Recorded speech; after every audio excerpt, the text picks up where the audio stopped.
Video کو like کر کے آگے شیئر ضرور کر دینا۔ عزت کی یہ سنت ہے کہ اللہ ایسا شر لاتا ہے کہ اس میں خیر ہی خیر ہوتا ہے۔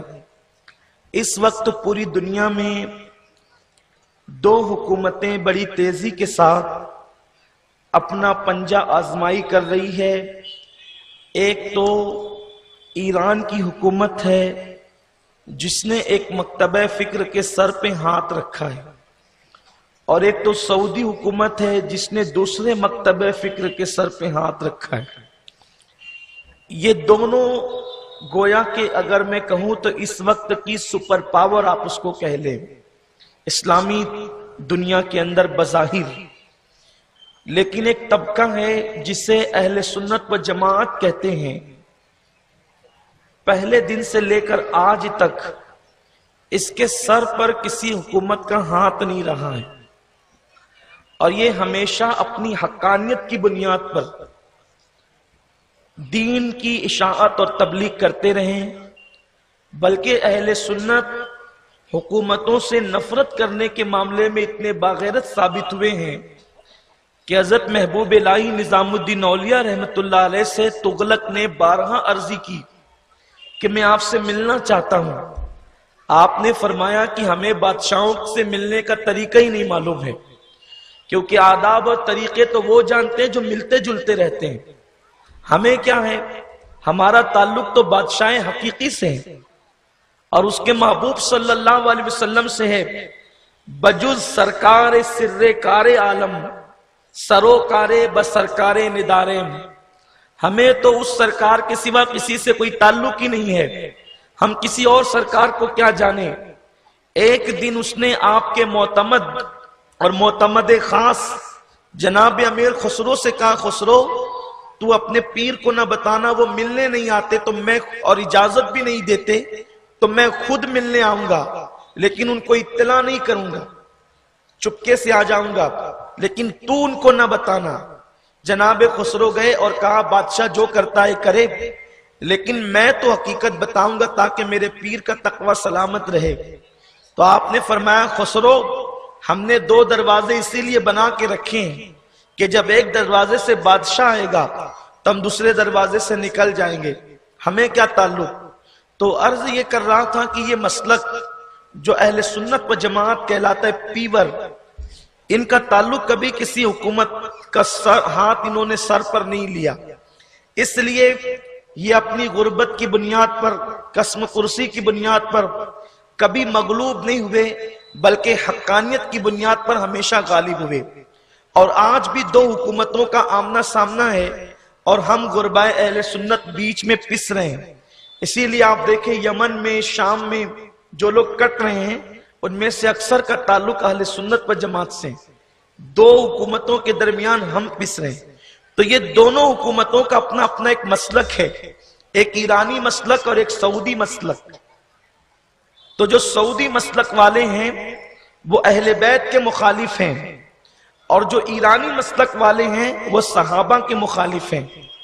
اور اہل سنت و جماعت ہمیشہ سے یہ نہج پر چلے ہیں، اس راستے پر چلے ہیں کہ ہم نے تو دیکھنا ہی نہیں ہے کہ یہ کون ہے، ہم تو صرف اتنا دیکھتے ہیں کہ اس کا تعلق ہمارے محبوب سے کیا ہے۔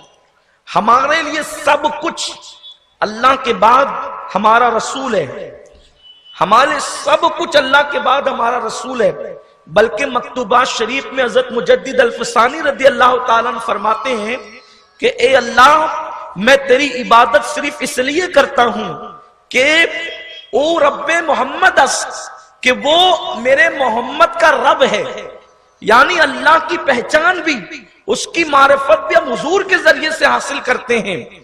اللہ کے حبیب علیہ الصلوۃ والتسلیم سے ہماری نسبت اتنی گہری اور مضبوط ہے کہ ہم نے تو یہ دیکھا کہ منڈی کے اندر ہزاروں خدا تھے جنہیں لوگ خدا کہہ رہے تھے، درخت تو خدا تھے، چاند خدا تھا، ستارے خدا تھے، اور دریا خدا تھا، سمندر خدا تھا، لوگ سب ان کو خدا کہہ رہے تھے۔ ہم نے کہا ہم کیا جانے خدا کون ہے، ہم نے تو ایک کی بات پر اعتماد کرنا ہے، حضور یہ بتائیں آپ کسے خدا کہتے ہیں؟ ہمارے رسول نے کہا لا الہ الا اللہ، بس دل دے کے ہم نے اس خدا کو اپنا رب مان لیا جس کو محمد رسول اللہ نے خدا کہا۔ تو جس کی بھی نسبت حضور علیہ الصلوۃ والتسلیم سے ہوتی ہے، پھر ہم یہ نہیں دیکھتے کہ یہ جوتے ہیں، ہم یہ نہیں دیکھتے کہ یہ کپڑے ہیں، ہم یہ نہیں دیکھتے کہ یہ پانی ہے، ہم یہ نہیں دیکھتے کہ یہ مسجد ہے، ہم یہ نہیں دیکھتے کہ یہ لاٹھی ہے، ہمیں تو یہ دیکھتے ہیں مصطفیٰ جان رحمت سے نسبت کس چیز کو ہے۔ ہمیں جوتیوں سے پیار نہیں، اگر جوتیوں سے پیار ہوتا تو ہم ہر جوتی کو سر پہ لے کے گھومتے، لیکن ہم جوتیوں سے پیار نہیں کرتے، ہم جوتیوں کو پیر میں پہنتے ہیں، اور جب کسی معزز محفل میں جاتے ہیں تو باہر دروازے پہ اتار دیتے ہیں۔ ساری جوتیاں دروازوں پہ اتاری جاتی ہے، لیکن ایک جوتی ایسی ہے جو مسجد کے منبر پہ رکھی جاتی ہے، اس لیے کہ ہم جوتی نہیں دیکھتے، تلوہ مصطفیٰ کو جس جوتی نے بوسہ لے لیا بس وہی ہمارے سر کا تاج ہو جاتی ہے۔ جو سر پہ رکھنے کو مل جائے نالے پاکے حضور تو پھر کہیں گے کہ ہاں تاجدار ہم بھی ہیں۔ ہمیں کپڑوں سے پیار نہیں ہے، بس جو لباس محبوب کے جسم سے مس ہو جائے ہم اسے پیرہن رسول کہتے ہیں اور اس کے وسیلے سے دعائیں کرتے ہیں۔ جو عصا مصطفیٰ جان رحمت کے ہاتھوں سے مس ہو جائے پھر ہم اس کی بے ادبی کو بھی کفر سمجھتے ہیں۔ پتا چلا ہمارے لیے چیزیں اہمیت نہیں رکھتی، اور بڑھ کے یہ بھی کہہ دو ہمارے لیے انسان بھی اہمیت نہیں رکھتے، ہم تو نسبتیں دیکھتے، ہم تو نسبتیں دیکھتے ہیں۔ جس کی نسبت حضور سے ہوگی وہ ہمارا ہے، اور جس کی نسبت حضور سے کٹ جائے، اگر نسبت حضور سے کٹ جائے اگرچہ حضور کا چچا ہو پھر وہ ہمارا نہیں رہ جاتا۔